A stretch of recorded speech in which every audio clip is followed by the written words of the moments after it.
The world is opening up. India too is unlocking. But are we forgetting the scars of COVID second wave and throwing caution to wind? Are we even unlocking right? Look at these pictures. A vegetable market where Covidiots have thrown caution to wind. A mall that saw a footfall of 19,000 people in Delhi.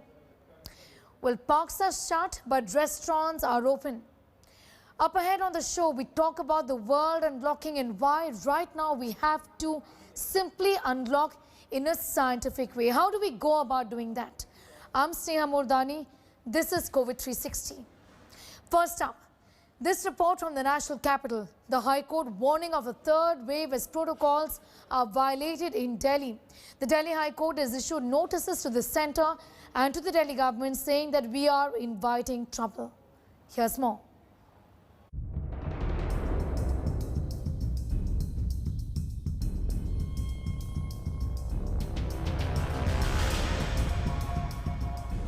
A city devastated by the second COVID wave. And this is what it looks like now. Crowded markets and malls, zero distance and mask protocol. Memories of the horrors have all evaporated. And the Covidiots of the capital appear to be issuing an open invitation to that dreaded third wave. As we have seen so often recently, the courts have had to step in. The Delhi High Court on Friday took unilateral cognizance of these disturbing images and has issued notices to the centre and Delhi governments asking them to explain why this is being allowed.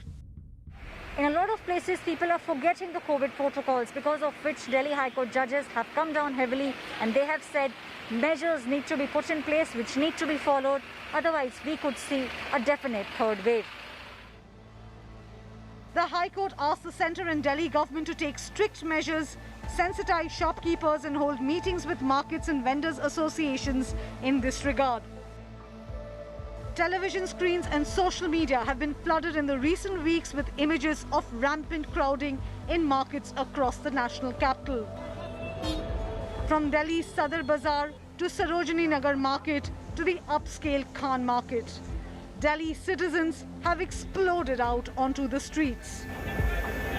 While crowds surge, shopkeepers say they are following all protocols.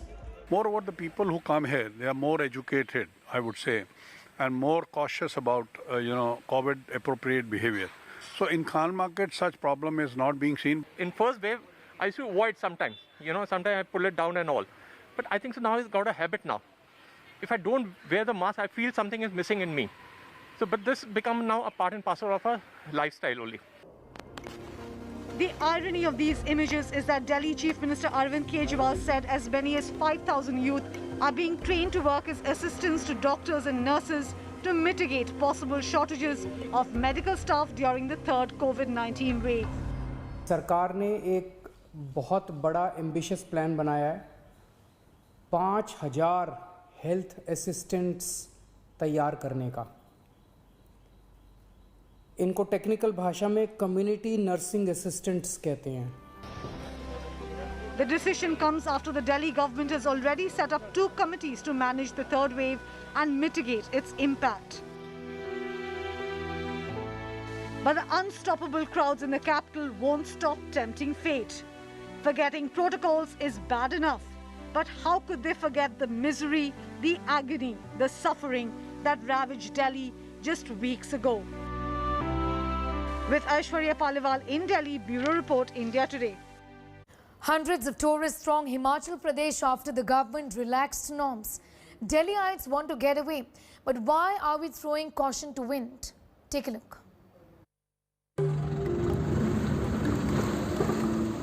Delhiites are breaking free.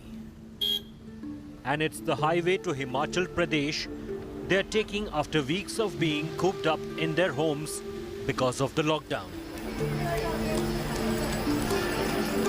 Himachal Pradesh is welcoming them. Starved of tourist revenue in summer, Himachal is allowing tourists in without an RT-PCR test certificate. All that tourists have to do is register themselves on the state's COVID portal and get a COVID e-pass. Shimla and Manali are the favorite destinations. More than 3,000 tourists arrived in Manali last week. 5,000 checked into Shimla. बाहर निकलने का काफ़ी मन हो रहा था, तो इसीलिए जैसे ही लॉकडाउन खुला तो बाहर आ गए घूमने के लिए। घर पे बोर फील कर रहे थे और सारा जो था हमारा जो दिनचर्या वो एकदम से रुक सी गई थी। लोग पूरा सर कहीं भी निकल रहे हैं, मास्क पहन के निकल रहे हैं। सबकी जेब में आपको इंडिविजुअल सैनिटाइजर मिलेगा। जहाँ जहाँ हमारे को मौका मिल रहा है वहाँ हम लोग हैंड वॉश भी कर रहे हैं। हमने पहले प्लानिंग तो कर रखी थी, लेकिन यहाँ पे ई पास और कोविड RT-PCR कोरोना बहुत ज़्यादा था, तो सोच रहे थे कि बाहर आएंगे, क्या पता कोरोना हो जाए, कुछ हो जाए। फिर एकदम से मन हुआ, जैसे हिमाचल खुला तो हम सीधा मनाली आ गए। But it's still not like any other summer in normal times in Himachal. The occupancy in hotels is around 30 to 40%. Hotel owners feel the COVID e-pass requirement could be the reason for a lower footfall. E-pass बनाने में और online जाने में काफ़ी दिक्कत हो रही है गेस्टों को। वो होटल वालों को रिक्वेस्ट कर रहे हैं। होटल वाले जब एडमिनिस्ट्रेशन के पास करते हैं तो उनके पास काफ़ी लाइन लगी रहती है। गेस्ट काफ़ी हरास हो जाते हैं इसमें। तो इसमें अगर थोड़ा सा इजी वे कर दें इसको तो काफ़ी फ़र्क पड़ेगा आने वाले टाइम पे। Nearly 10,000 people had applied for COVID passes to enter Himachal, but only 3,000 were issued. जो इंटरस्टेट मूवमेंट के लिए कुछ जो रिस्ट्रिक्शन लगी थी उसमें रिलैक्सेशंस दी हैं। रजिस्ट्रेशन का प्रोसेस अभी भी कायम है, लेकिन जो RT-PCR टेस्ट जो है वही उसको ही हमने रिलैक्स किया है। Although it has eased norms, the Himachal government is not lifting its guard entirely, particularly with a third wave lurking in the near future. It's quite obvious that the tourism industry, which contributes to over 7% of the state's GDP and employs thousands, will have to wait before full normalcy returns. Bureau Report, India Today. I spoke earlier to public health experts to gauge what are we doing wrong. Here are excerpts from that conversation. Professor Srinath Reddy, President of the Public Health Foundation of India, and Professor Gautam Menon, the Professor of Physics and Biology, Ashoka University, are both now joining us. Thank you both for your time. I want to begin by asking you that everybody is looking for unlocking, looking forward to unlocking. Professor Menon, your thoughts on the manner in which India has started to unlock, especially the worst hit metropolitan cities. Professor Menon. I think the basic ideas around the unlock have been good. There's been a graded unlocking in most areas.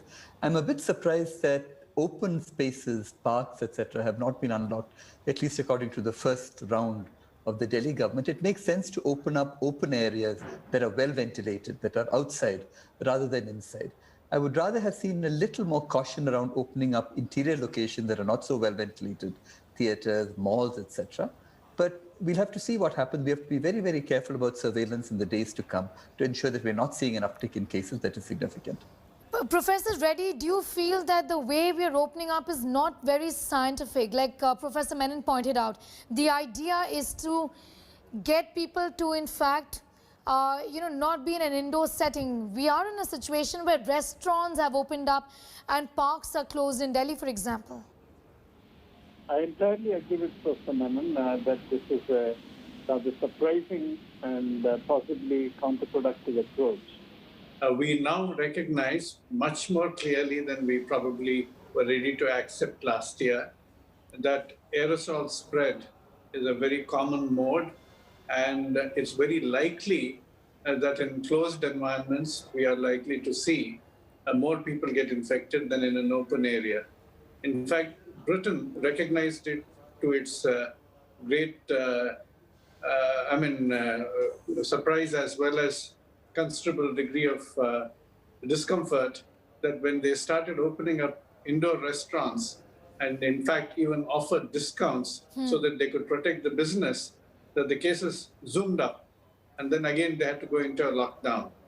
And we are now allowing indoor restaurants to open. We are allowing malls to be operating, whereas we are closing the parks. And that is indeed a surprise. We ought to do it in a graduated manner. Open up certainly, but in a sensible, graduated manner. Also, Professor Menon, many experts have voiced concerns that we're not vaccinating well enough. We need to vaccinate more, then open up even further. Would you agree? Agree completely. All our modeling work suggests that we should be vaccinating at least twice the number that we are vaccinating now. We're currently somewhere between 2.5 to 3 million per day. We should try to push that up to 7 million to 10 million per day if that's all possible. This is the only thing that will really sustain a long-term response to COVID-19 that will enable us to deal with in future new variants, because the body will already have some sort of immunological memory to a COVID-19 infection. Professor Menon, 3 things that you think the government should be doing as far as unlocking is concerned, and how can they unlock scientifically? What are those top 3 things that's on your mind right now? First, do it in a graded manner. Allow people to be outside. People do need a break, but allow people to be outside in open air, well ventilated, outdoors, with some level of distancing. Open up closed venues later, much later. Pay special attention to ventilation in all of these venues. So go and ask people who have sort of small closed shops, theaters, etc., to see what changes they can make to ventilation to ensure that these areas are as well ventilated as possible.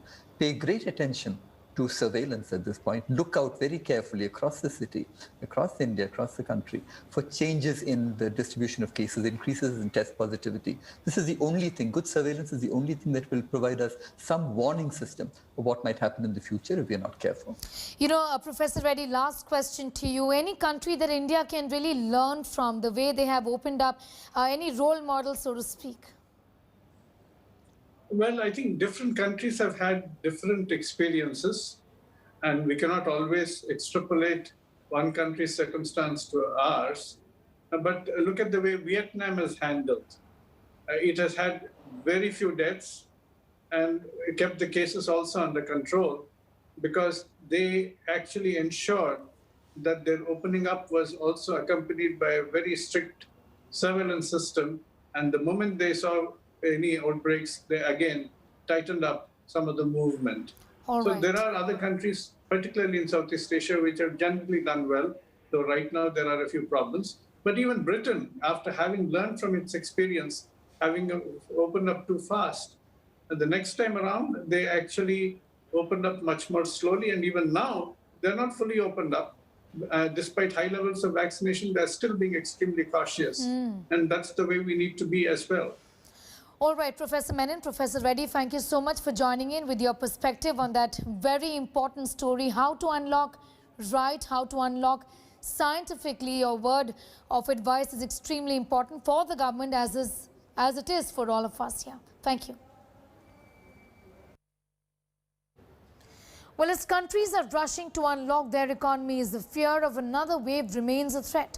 While many are moving to ease out restrictions, let's take a look at the best and worst practices most countries are following in this report filed by Milind Sharma. India is now unlocking in phases as COVID cases are showing a downward trend. But what about other nations? Most countries around the world have also eased curbs and slowly are trying to ensure normalcy.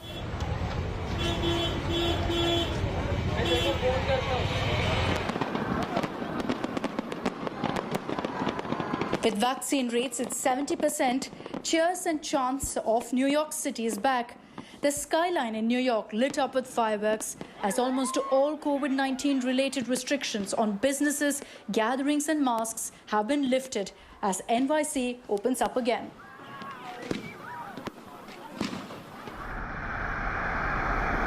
England delayed their 21st June unlock plans by 4 weeks after health experts warned of more hospital admissions due to a rise in COVID cases again.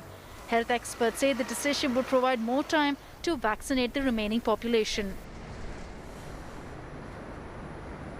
Delta variant है वो अभी भी फैल रहा है और वो unvaccinated groups में काफ़ी ज़्यादा फैल रहा है और उनकी हॉस्पिटलाइजेशन हो रही हैं। अच्छा स्टेप रहेगा कि अभी हम थोड़ा और स्लो हो जाएं ताकि इसका जो फैलाव है वो उस पर हम लिमिट कर सकें और वो टाइम देगा वैक्सीनेशंस को और ज़्यादा करने के लिए और स्पीड अप करने के लिए। जिनको सिंगल डोज मिली है उनको डबल डोज मिल सकती है और वैक्सीनेशन और स्प्रेड आउट हो जाएगी।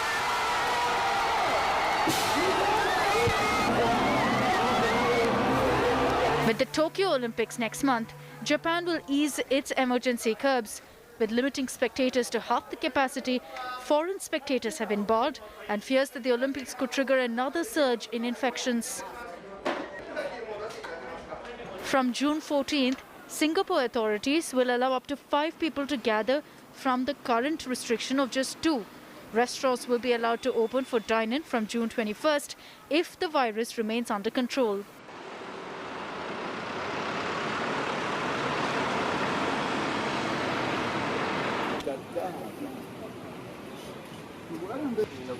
France is going to end the national curfew 10 days in advance and reopen discos over the summer.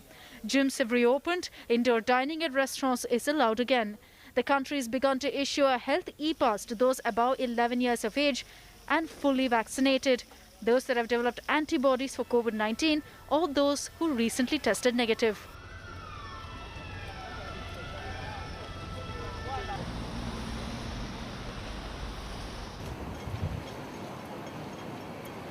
Hong Kong has decided to ease its border policy by reducing hotel quarantine for many travellers. Authorities are now using finger prick antibody tests to screen vaccinated people.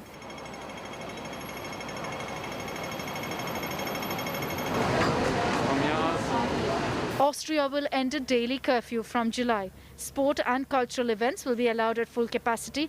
The requirement to wear more protective FFP2 masks in public places has also been removed.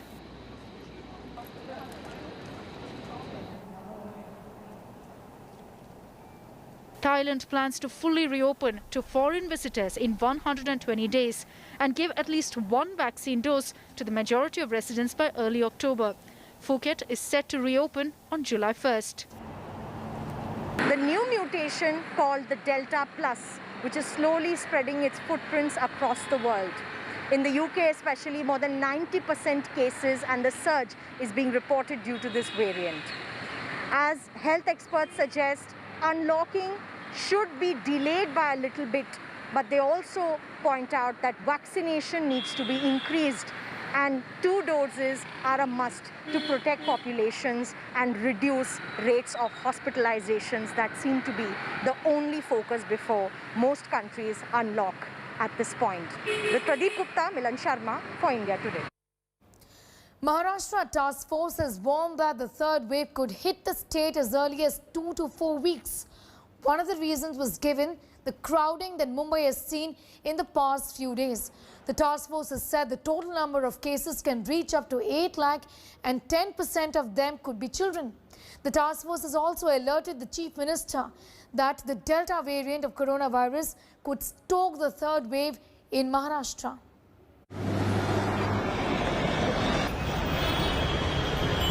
Crowded markets, packed restaurants, busy roadside eatery joints.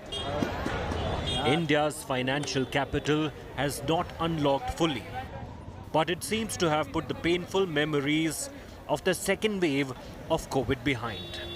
Mumbaikars have let down their guard.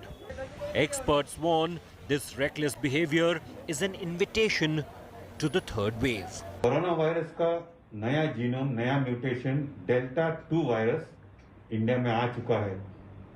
इस वजह से जो संभावना third wave की जताई जा रही है वो भयंकर हो सकती है और इसके लिए आम जनता को एप्रोप्रिएट कोविड बिहेवियर का इस्तेमाल करना बहुत जरूरी है.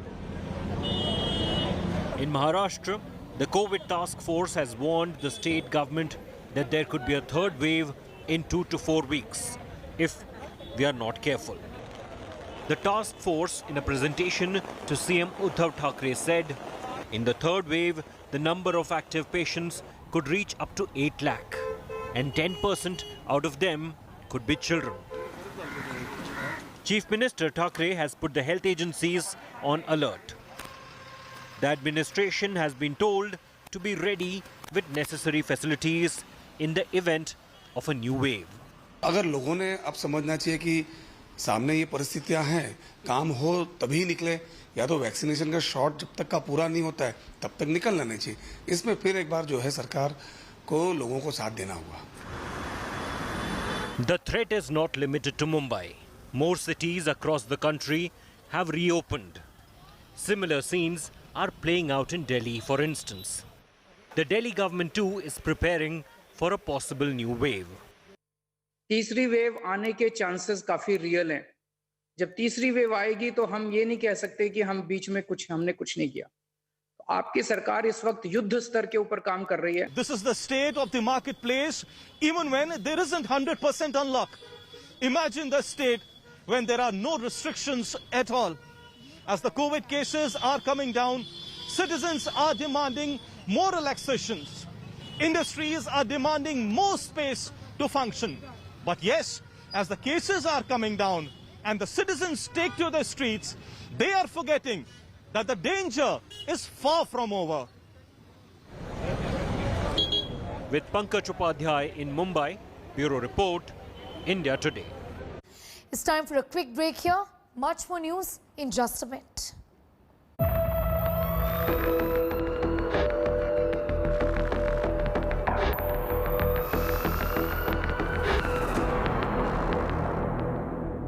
Keep watching India Today. Remember, do mask on before you move on. Don't forget.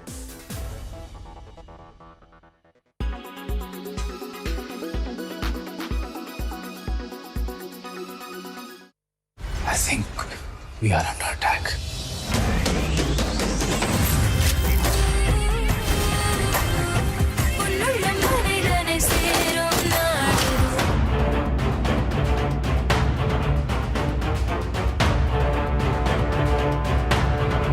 कभी कभी तो मुझे लगता है ना कि मैं मुंह खोलता हूँ और झगड़ा शुरू हो जाता है।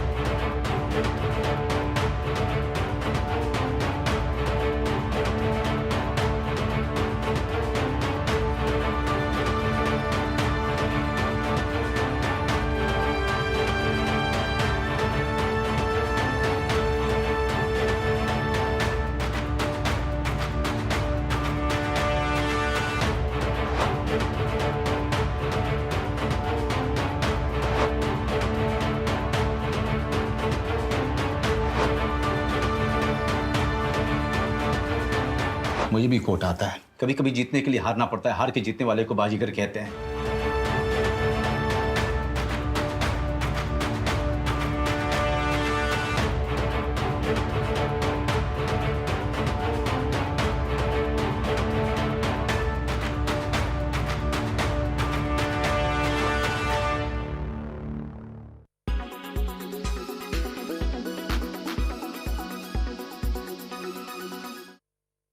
Remember, do mask on before you move on. Don't forget.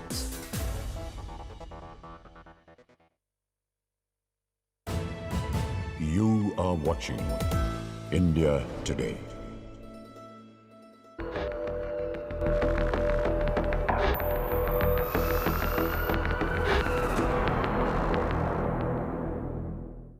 Ignoring warnings will lead to mayhem. Unlocking wrong will lead to havoc. But have we really learned from our past mistakes? Here is a report on how scientists and public health experts who worked in rural Maharashtra, from where the second wave of COVID started in India, say they had warned the government about the surge and the possibility of a new variant being behind this. The government during this time continued to insist the variants were not behind the surge. India opened up, religious functions happened, public gatherings, electoral rallies took place. Take a look at what followed. These three variants are there, and the other two N440K and E8484K variants are there, but there is no reason today for us to believe, on the basis of scientific information, that these are responsible for the upsurge of the outbreak that you see in some districts of Maharashtra, as also in Kerala. Was this overconfidence, or was the government blissfully unaware? In spite of the B.1.617 variant being sequenced in India as early as October 2020, and cases of this variant surging in Amravati in Maharashtra, the government of India attributed the rise to other factors. It dismissed reports that an Indian variant was leading the spike. The first warning signs emerged as early as February. I was in the district Amravati and Akola, visited these districts, and I realized that the occurrence of cases in these areas, including Akola and Amravati, were very peculiar. People were not following COVID appropriate behavior. And it was not only in these areas, it was throughout the country. Experts claim they had warned the government. I did speak to my colleagues, Professor V.K. Paul, Dr. Singh, and also colleagues from NIV and the professor of microbiology in BJ Medical College, the Health Secretary Maharashtra. So were discussed or informed by me saying that I am apprehensive and there is definitely something is wrong somewhere. I feel this virus needs to be, sequencing needs to be done very quickly. The variant, now known as Delta, triggered a catastrophic wave of coronavirus cases in India and has since spread to more than 40 other countries. In May, the World Health Organization called this a variant of concern, citing its higher transmissibility. India today has access to a study done by the INSACOG, the consortium of labs undertaking genome sequencing, and also the National Center for Disease Control. The study clearly says the reason behind the second wave was the Delta variant first sequenced in India. It is amply clear we missed the early warning signs. The biggest warning India missed in the narrative of Indian exceptionalism. Second, we should have been prepared for the pandemic or any subsequent wave as long as the world was in the pandemic. Third, India could have done far better on genomic sequencing, therefore identifying the new variants which were emerging. Fourth, the vaccination could have been accelerated. While the Delta variant raged, India saw mass gatherings at election rallies, religious festivals and other social events. The result, a deadly spread of infections. What began in Amravati spread across India and on to other nations in the globe. In April early this year, a group of scientists appointed by the government of India to study the trajectory of coronavirus cases made a projection about the peak of a second wave in the first week of May. They were right. Also, they made projections correctly about the decline of the second wave and again a third wave sometimes towards the end of this year. The question is, in spite of all of these projections and warnings, where did we really go wrong? And also, will we learn from the mistakes of the past? In New Delhi, Sneha Mordani for India Today. Well, that's all in this episode of COVID 360. Until next time, stay safe, stay well. Thank you for watching.